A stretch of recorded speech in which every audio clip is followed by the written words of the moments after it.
आज के वचन के मनन के लिए हम लोग निकालेंगे यशाया नबी की किताब, उसका 64वां अध्याय है। बुक ऑफ आइजिया चैप्टर 64, यशाया नबी की किताब, उसका 64वां अध्याय। बुक ऑफ आइजिया चैप्टर 64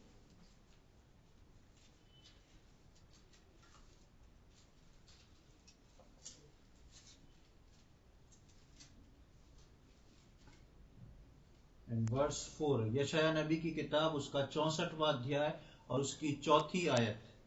क्योंकि प्राचीन काल ही से तुझे छोड़ कोई और ऐसा परमेश्वर ना तो कभी देखा गया और न कान से उसकी चर्चा सुनी गई, जो अपनी बाट जोहने वाले। यीशु मसीह को आए 2022 साल हो गए और यीशु मसीह के जन्म से लगभग 700 वर्ष पहले यशाया नबी ने ये किताब लिखी थी।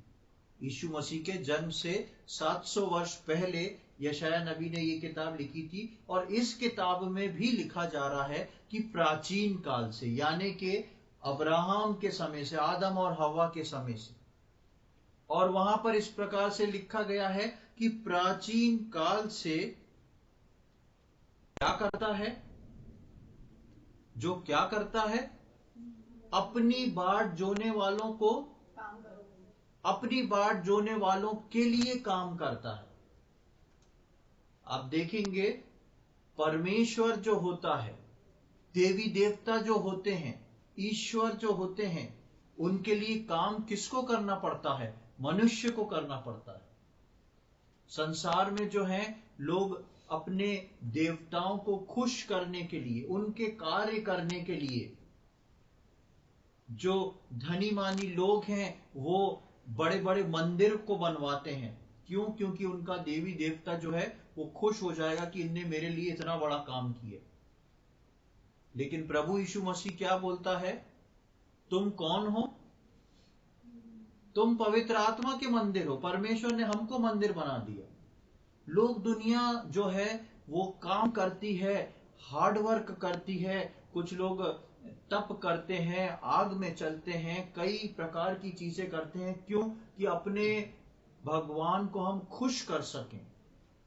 लेकिन यहां पर परमेश्वर के लिए लिखा हुआ है कि प्राचीन काल से ऐसा देखने में ना तो आया और ना ही सुनने में आया कि ऐसा कोई परमेश्वर हो जो अपनी बाट जोने वालों के लिए काम करे, यानी कि जो उस पर भरोसा रखते हैं, जो उस पर ठहरे रहते हैं, जो उस पर रुके रहते हैं, उनके लिए ये परमेश्वर जो है काम करता है।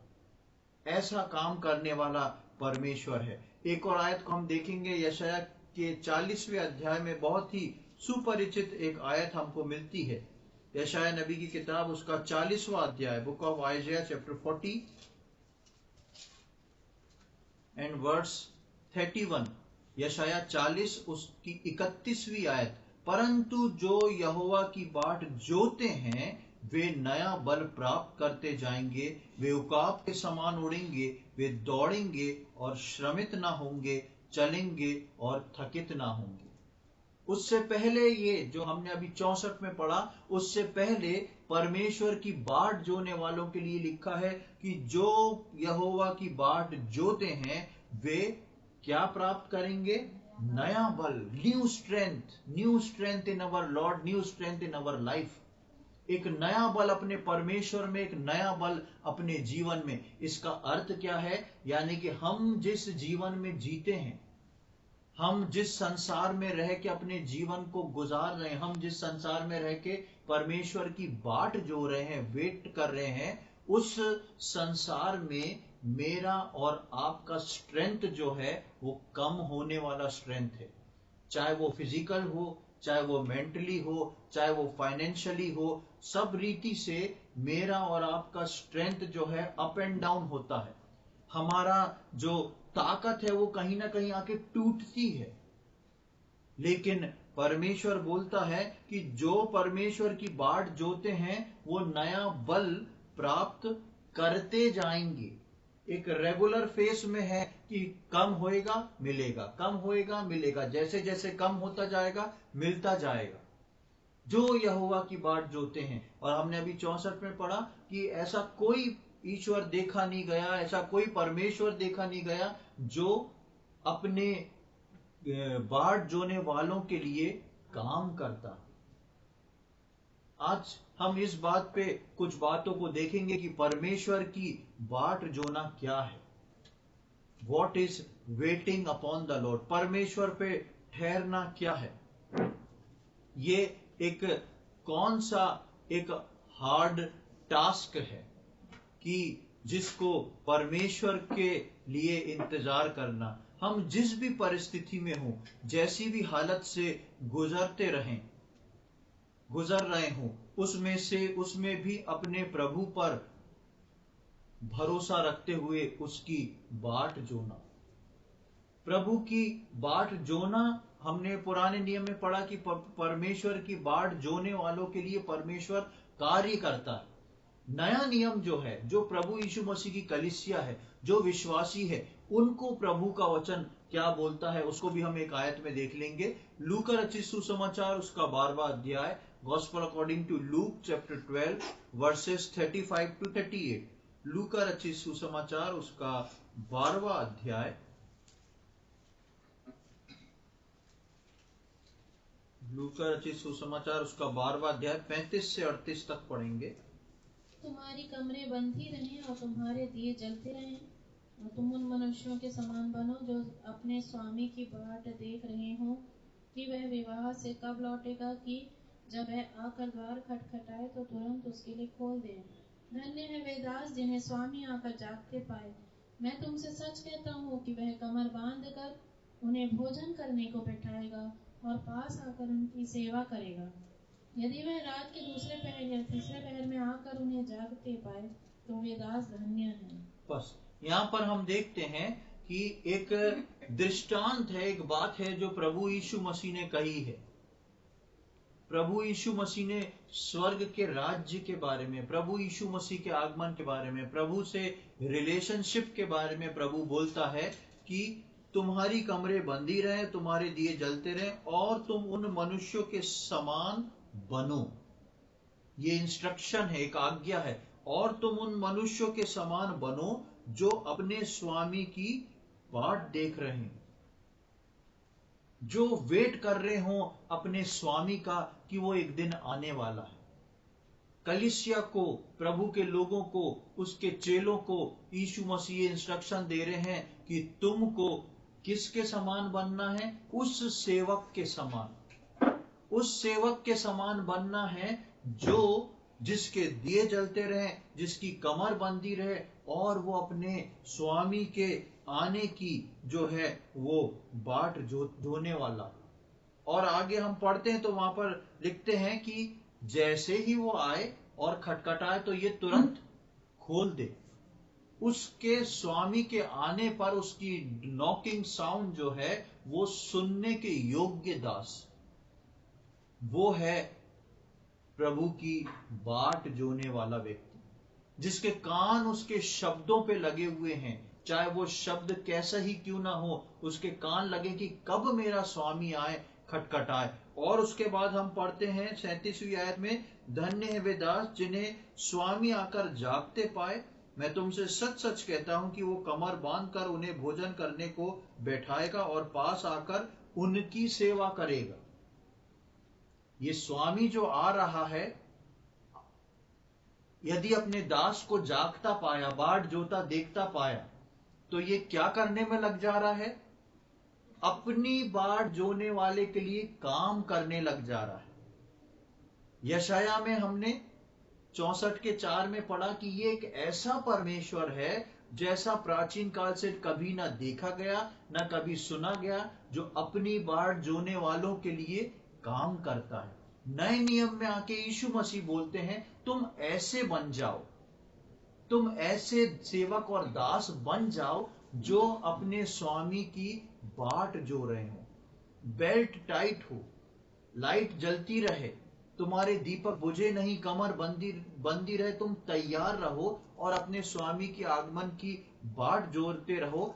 तब जब स्वामी आके तुमको ऐसा करता पाएगा, तब वो खुद अपनी कमर बांध लेगा और खुद उसको भोजन कराएगा। और 38वीं आयत में लिखा है, यदि वो रात के दूसरे पहर या तीसरे पहर में आकर उन्हें जगते पाए तो वो दास धन्य है।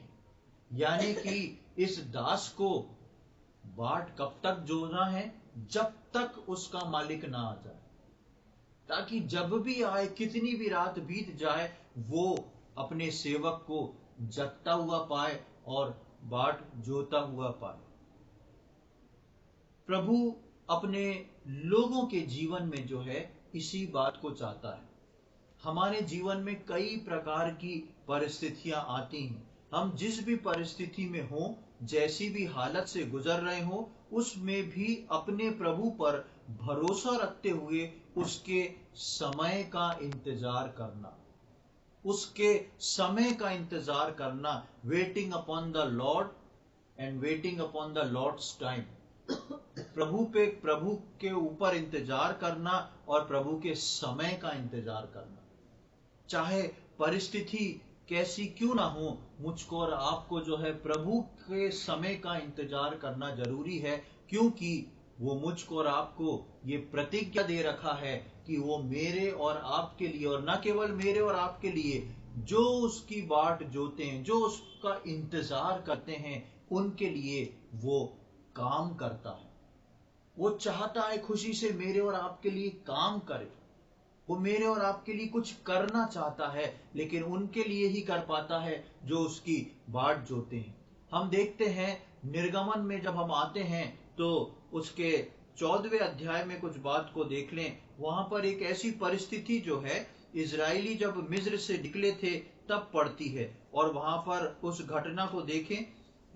निर्गमन उसका 14वां अध्याय, एक्सोडस चैप्टर 14, निर्गमन 14वां अध्याय उसकी 9 और 10वीं आयत को हम पढ़ेंगे। Exodus chapter 14 verse 9 and 10। पर फिरौन के सब घोड़ों और रथों और सवारों समेत मिस्री सेना उनका पीछा करके उनके पास, जो पीहार हिरोत के पास बाल सपोन के सामने समुद्र के तट पर डेरे डाले पड़े थे, जा पहुंची। जब फिरौन निकट आया, तब इजरायलियों ने आंखें उठाकर क्या देखा कि मिस्री हमारा पीछा किए चले आ रहे हैं, और इजरायली अत्यंत डर गए और चिल्लाकर यहोवा की दुहाई दी। यहाँ पर हम देखते हैं एक परिस्थिति ऐसी बनी जिसमें मूसा जो था वो मिस्र से इजरायलियों को बाहर निकाल लाया, और निकालने के बाद उनने जहां पर डेरा डाला था वहां पर सामने समुद्र था, और जहां पर समुद्र था थोड़ी देर में हम देखते हैं कि वहां मिस्र के सेना लोगों का, वहां के फिरौन का दिमाग फिर से पलट गया और वो अपनी सारी सेनाओं को भेजता है कि जाके उनको पकड़ लो।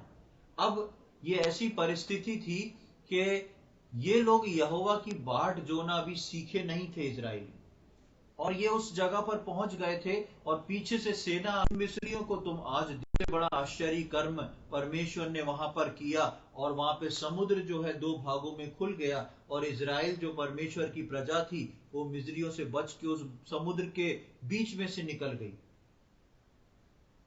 लेकिन ये परिस्थिति, जैसा मैंने बताया, इजरायली इस बात की प्रैक्टिस में नहीं थे, वो अभी निकले थे, वो विश्वास में इसमें इतने मजबूत नहीं थे, और वो लोग जो थे वो बाट जोना नहीं जानते थे, वो यहोवा की बाट नहीं जो रहे थे। ये सब उनके एवज में मूसा कर रहा था, लेकिन उनके पास कोई विकल्प नहीं था। उनके पास कोई विकल्प नहीं था। पीछे सेना थी, आगे समुद्र था, उनको परमेश्वर से ही पुकारना पड़ता था, परमेश्वर को ही बोलना था, और जब उनके पास कोई विकल्प नहीं था तो उन पे सिर्फ यह विकल्प था कि अब देखें परमेश्वर हमारे लिए क्या करता है। हमारे जीवनों में भी कई बार हम ऐसे स्थानों में फंसते हैं जहां हमारे लिए कोई विकल्प नहीं रह जाता, और ऐसी परिस्थिति में हम सोचते हैं कि अब देखते हैं परमेश्वर हमारे लिए क्या करता है। वो परमेश्वर की बाट जोना नहीं है, वो परमेश्वर की बाट जोना नहीं है कि जब तक हम, अगर कोई मुसीबत में है, हम किसी चीज में फंसे हैं, और ऐसे फंसाहट में यदि हमारे जीवन में कुछ हमारे सोर्सेस हैं तो हमने उसका उपयोग कर लिया और हम बाहर निकल गए। लेकिन कई ऐसी परिस्थिति में फंस गए जहां हमारा कोई सोर्स नहीं चलता, जहां कोई बस नहीं चलता, तो वहां पर हमारे पास कोई विकल्प नहीं रह जाता। तो हम देखते हैं, सोचते हैं, प्रार्थना करते हैं कि परमेश्वर क्या करेगा, और वैसी ही स्थिति जो थी यहां पर निर्गमन की किताब में हुई थी, जो यहूदियों के लिए थी। लेकिन आगे हम देखते हैं कि जिस प्रकार यशाया 64:4 में लिखा है कि वो अपने काम करने, अपने बाट जोने वालों के लिए काम करता है, जो अपने परमेश्वर पे रुकते हैं। लूका में हम पढ़ते हैं कि हम उस दास के समान बने। यीशु मसीह आज्ञा देते हैं कि हम उस दास के समान बन जाएं जो अपने प्रभु की जो है बाट जोता रहता है, जो हर परिस्थिति में प्रभु पर डिपेंड होना सीख जाता है। उनके लिए प्रभु सीमा से बाहर आके काम करना शुरू करता है, जो अपनी हर परिस्थिति में, चाहे मेरे पास सोर्सेस हैं, चाहे मेरे पास सोर्सेस नहीं है, चाहे मैं किसी मुसीबत का विकल्प निकाल सकता हूं, चाहे मैं किसी मुसीबत का विकल्प निकाल नहीं सकता, दोनों स्थिति में जो विश्वासी इस बात को बोलता है, प्रभु अब मैं नहीं, जो कुछ करना है आपको करना है, क्योंकि आप अपनी बाट जोने वालों के लिए काम करते हैं। मैं आपकी ओर देख रहा हूं, मैं आपकी बाट जो रहा हूं, और मुझे मालूम है क्योंकि आपके वचन में लिखा है कि आप अपनी बाट जोने वालों के लिए काम करते हैं, तो आप मेरे लिए भी जरूर उस काम को करेंगे। और जो इस विश्वास में आते हैं, प्रभु सीमा से बाहर, सहायता की सीमा से बाहर भी जाके उनके लिए काम करता है। हम देखते हैं एक नए नियम में एक लड़की जो थी बहुत बीमार हुई, और यीशु मसीह को बुलाया गया, और यीशु मसीह जब चलने लगे तो उसके घर से एक व्यक्ति भाग के आता है और बोलता है अब यीशु मसीह को वहां मत ले जाओ क्योंकि वो बच्ची जो है मर गई है। यीशु मसीह फिर भी उस घर जाते हैं और उस बच्ची को खड़ा कर देते हैं, वो जिंदा हो जाती है। ये मृत्यु जो थी मनुष्य की सीमा से बाहर थी, लेकिन उस बच्ची का उसको जिंदा कर दिया। यीशु मसीह जो थे एक गांव में घुस रहे थे, और एक मां अपने जवान बेटे की अर्थी को लेके बाहर निकल रही थी, बहुत रो रही थी, लोग बहुत रो रहे थे। उसने किसी से कुछ नहीं कहा। यीशु मसीह ने उसकी ओर देखा और जाके उस अर्थी को छू लिया। यीशु मसीह एक यहूदी थे, और यहूदी व्यक्ति अर्थी को कभी नहीं हाथ लगाते ऐसे में जब तक उनका अपना ना हो, और अगर हाथ लगाते हैं तो उनको शुद्ध होने की विधि को पूरा करना पड़ता है। लेकिन यीशु मसीह गांव में घुस रहा है, उसने अपनी सीमा से बाहर जाके उसको छू लिया, और जो बच्चा मर चुका था, बाहर गाड़ने के लिए जा रहा था, उसको यीशु मसीह ने जिंदा किया। यीशु मसीह ने अपनी सीमा से बाहर जाके काम किया। पिछले दिनों हम देख रहे थे मार्था मरियम का भाई जो था लाजर, उसको कब्र में रखे 4 दिन हो गए थे।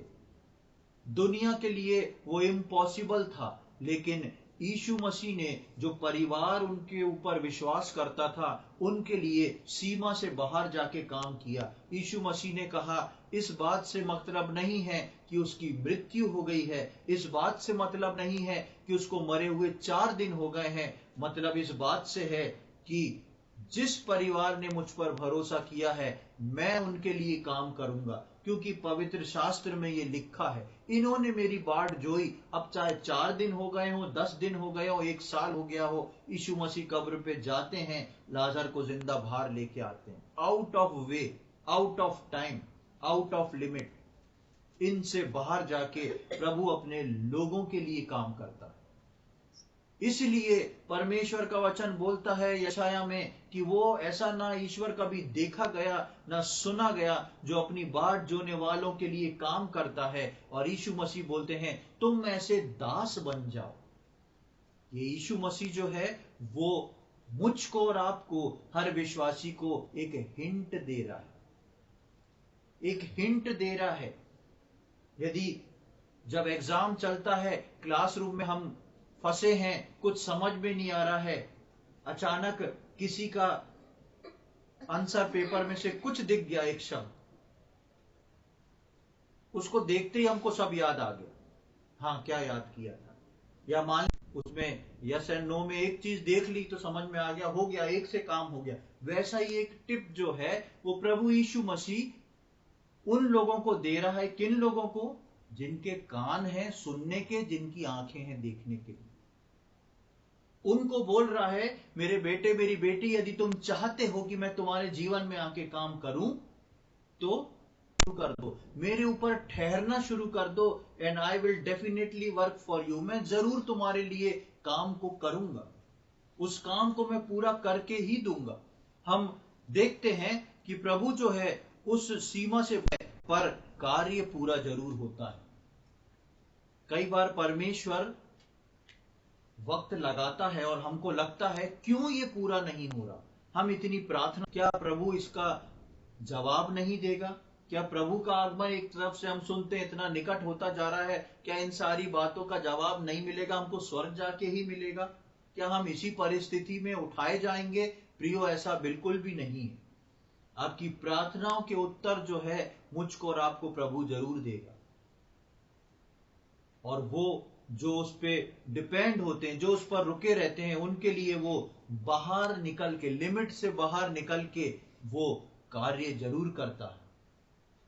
एक उदाहरण को हम जल्दी से देखेंगे उत्पत्ति से। उत्पत्ति के 12वें अध्याय में परमेश्वर ने अब्राहम को चुना था, चुन के बोला था तू अपना सब कुछ छोड़ दे और मेरे पीछे चल।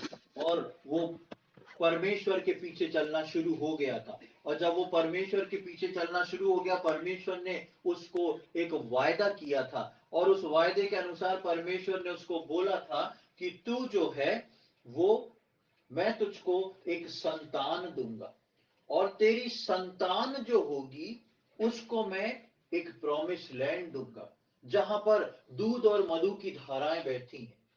परमेश्वर ने जब अब्राहम को चुना था, 12वें अध्याय में आप पढ़ सकते हैं बाद में घर जाके कि किस प्रकार परमेश्वर ने उससे एक वाचा बांधी थी कि मैं तुमको जो हूं एक संतान दूंगा, और संतान के बाद जो संतान से तुम्हारी और जनरेशन होगी उसको मैं जो हूं वो एक प्रॉमिस लैंड दूंगा, और वहां पर मैं तुमको पहुंचाऊंगा। और उसको, उस बात को पूरा होने में लगभग 25 साल लग गए। उस बात को पूरा होने में 25 साल हो गए, तब जाके अब्राहम को संतान मिली। आप देखेंगे जब 12वें अध्याय में अब्राहम के बारे में हम पढ़ते हैं, जब परमेश्वर ने उसको बोला और जब वो वहां से निकला, तब वो 75 ईयर्स का था, 75 साल का। और 75 वर्ष की उम्र में अब्राहम जो था बाहर निकला, और परमेश्वर ने बोला कि मैं तुमको एक संतान दूंगा। 10 साल तक उसको संतान नहीं हुई। जब 10 साल तक संतान नहीं हुई, पर अब्राहम जाके परमेश्वर से कुछ नहीं बोलता। हम देखेंगे उत्पत्ति उसका 15वां अध्याय, जेनेसिस चैप्टर 15, उत्पत्ति उसका 15वां अध्याय और उसकी 1 से लेके 5वीं आयत तक हम पढ़ेंगे। इन बातों के पश्चात यहोवा का यह वचन दर्शन में अब्राम के पास पहुंचा, हे अब्राम मत डर, तेरी ढाल और तेरा अत्यंत बड़ा प्रतिफल मैं हूँ। अब्राम ने कहा, हे प्रभु यहोवा, मैं तो निर्वंश हूँ और मेरे घर का वारिस यह दमिश्क वासी एलीएजर होगा, अतः तू मुझे क्या देगा? और अब्राम ने कहा, मुझे तो तूने वंश नहीं दिया, और क्या देखता हूँ कि मेरे घर में उत्पन्न हुआ एक जन मेरा वारिस होगा। तब यहोवा का यह वचन उसके पास पहुंचा, यह तेरा वारिस ना होगा, तेरा जो निज पुत्र होगा वही तेरा वारिस होगा। और उसने उसको बाहर ले जाके कहा, आकाश की ओर दृष्टि करके तारागण को गिन, क्या तू उनको गिन सकता है? फिर उसने उससे कहा, तेरा वंश ऐसा ही होगा। हाँ, यहाँ पर हम देखते हैं कि परमेश्वर 10 साल, जब वो 75 वर्ष का था, अब वो 85 वर्ष का हो गया, और 10 साल बीत गए, कुछ हुआ नहीं, तो परमेश्वर फिर से अब्राहम को बोलता है, मैं तेरे को एक संतान देने पर हूं। तो वो कहता है, प्रभु मेरे को तो अब कुछ लगता नहीं, क्योंकि मेरे को ऐसा लगता है मेरे घर जो दास दासी पैदा हो रहे, बच्चे पैदा हो रहे, वही मेरे वंशज बन जाएंगे, वही मेरे उसको आगे बढ़ाएंगे, क्योंकि मेरे तो कोई संतान नहीं। परमेश्वर कहता, नहीं, तुमको जो मैंने वायदा किया है, मैं तुमको एक संतान जरूर दूंगा। और अब्राहम जो था परमेश्वर के सम्मुख निर्दोष था। अब्राहम जो था परमेश्वर की बाट जो रहा था। लेकिन जैसे ही 10 साल बीते और परमेश्वर ने अब्राहम से ये बात कही, वहीं पर शैतान ने आके अपने बीज को बो दिया। जब हम 16वें अध्याय में आते हैं तो आप वहां की पहली 3 आयतों को देखें, वहां क्या लिखा है। 16वें अध्याय की पहली 3 आयत। अब्राहम की पत्नी सारे के कोई संतान नहीं थी, उसके हाजिरा नाम की एक मिस्री दासी थी। सारे ने अब्राहम से कहा, देख, यहोवा ने तो मेरी कोख बंद कर रखी है, इसलिए मैं तुझसे विनती करती हूँ कि तू मेरी दासी के पास जा, संभव है कि मेरा घर उसके द्वारा बस जाए। सारे की ये बात अब्राहम ने मान ली। इसलिए जब अब्राहम को कनान देश में रहते हुए 10 वर्ष बीत चुके, तब उसकी स्त्री सारे ने अपनी मिस्री दासी हाजिरा को लेकर अपने पति अब्राहम को दिया कि वह उसकी पत्नी हो। हाँ, यहाँ पर आपने देख लिया, यहाँ लिखा है 10 वर्ष हुए। यहाँ पे लिखा है जब 10 वर्ष हुए, यानी कि अब्राहम जब 75 वर्ष का था और अपने घर से बाहर निकला था, यहाँ तक आते हुए 10 साल बीत गए। और ठीक 10वें साल पे परमेश्वर ने उसको दर्शन देके बोला कि अब समय आ रहा है कि मैं तुमको एक पुत्र दूंगा। जैसे ही परमेश्वर ने बोला, हम 16वें अध्याय में देखते हैं कि अब्राहम की पत्नी जो सारा है, उसको शैतान ने कहीं से पकड़ा। और जब शैतान ने उसको पकड़ा तो वो आके दूसरा विकल्प अब्राहम के सामने रख देती है। अब्राहम, ऐसा नहीं कि उसने सारा को नहीं बताया होगा या उन दोनों के बीच बात नहीं हुई होगी, बहुत बात हुई होगी, लेकिन अब्राहम क्या हुआ, हार गया। अब्राहम जो है वो हार जाता है। अब्राहम ने उसको बोला होगा, कल ही तो परमेश्वर ने मेरे को दर्शन दिया है और बताया है। सारा ने बोला होगा, तुमको दर्शन लेते लेते 10 साल बीत गए हैं, मुझको संतान चाहिए, कैसे भी चाहिए।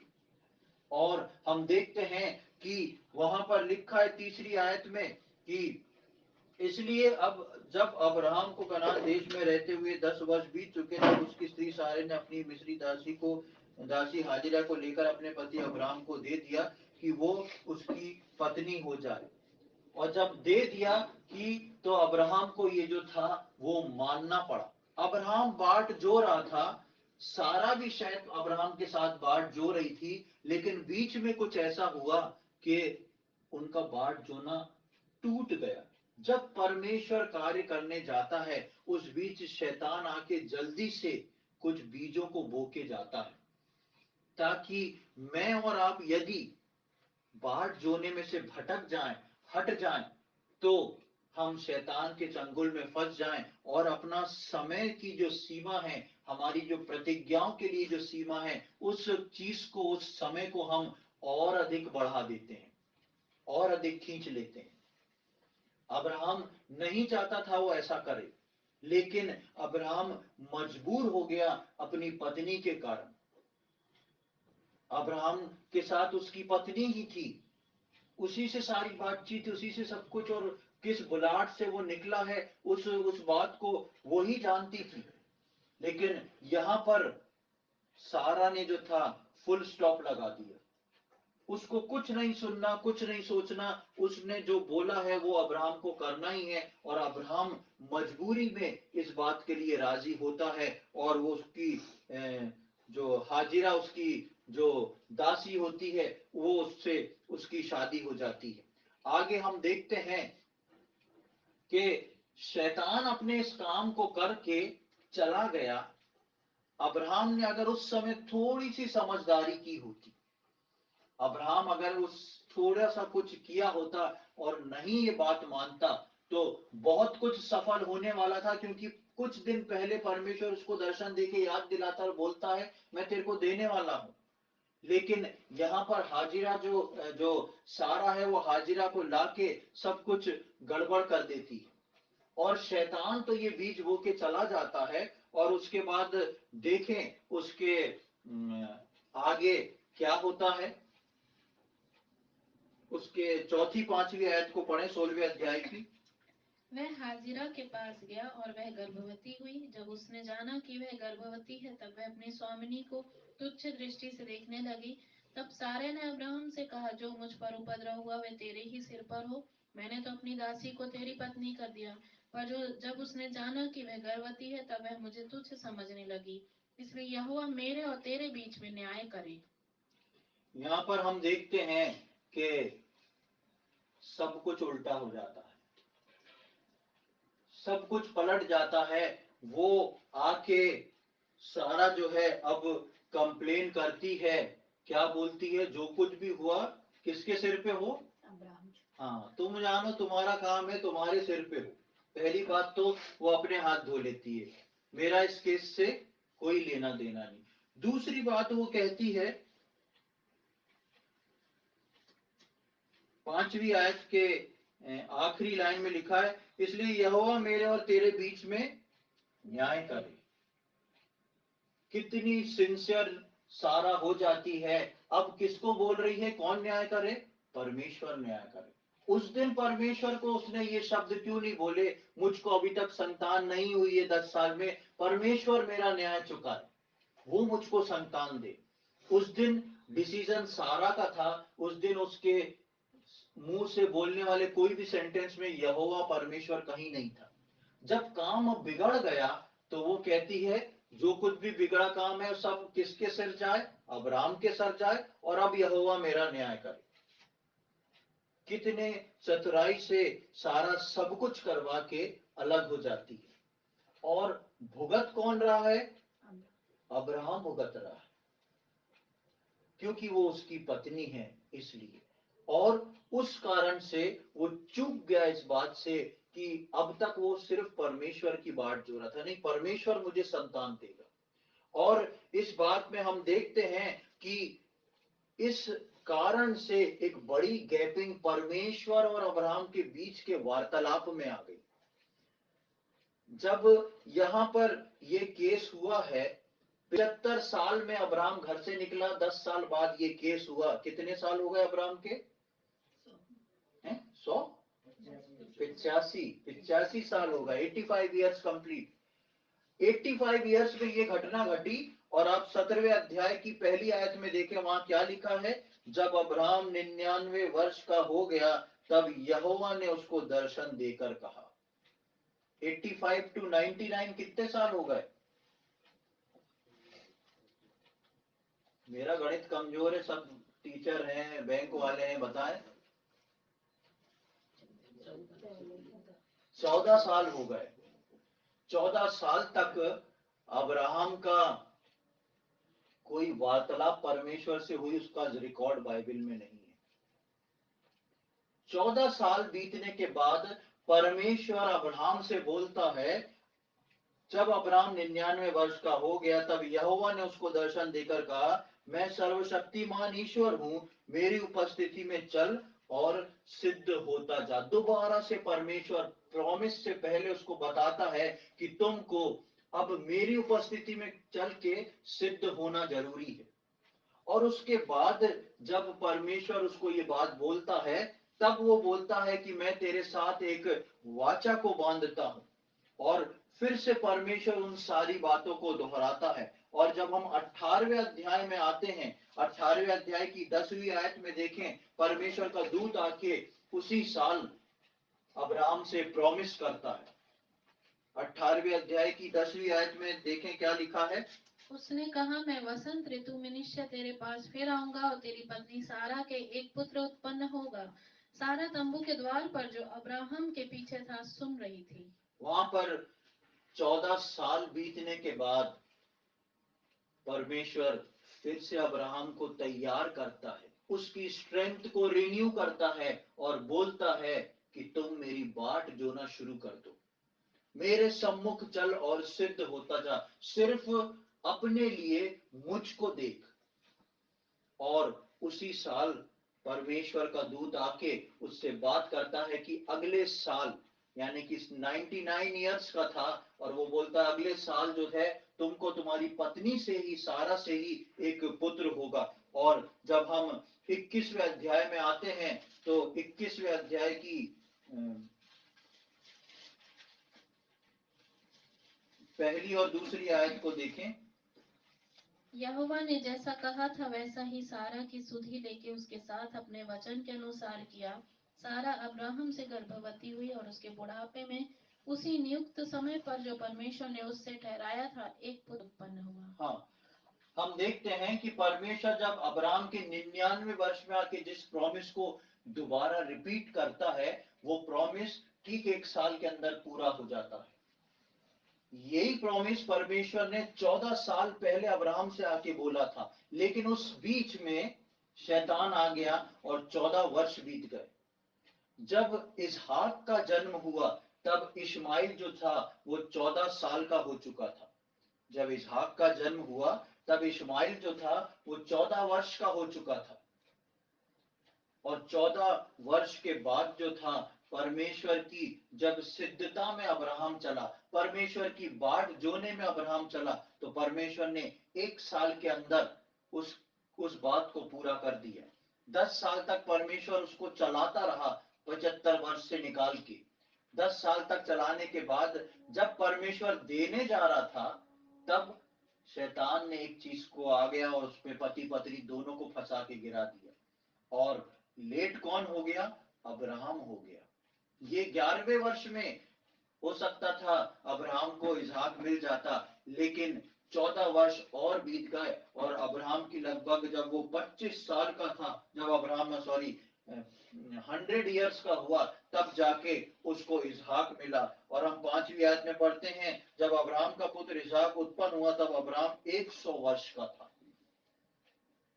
14 साल उसके जीवन के इसलिए निकल गए क्योंकि वो बाट नहीं जो पाया। ऐसा नहीं कि अब्राहम पीछे हट गया प्रभु से, बेशक उसका रिश्ता प्रभु से जुड़ा था, इसलिए तो प्रभु इतने साल बाद भी उसकी सुधि लेता है।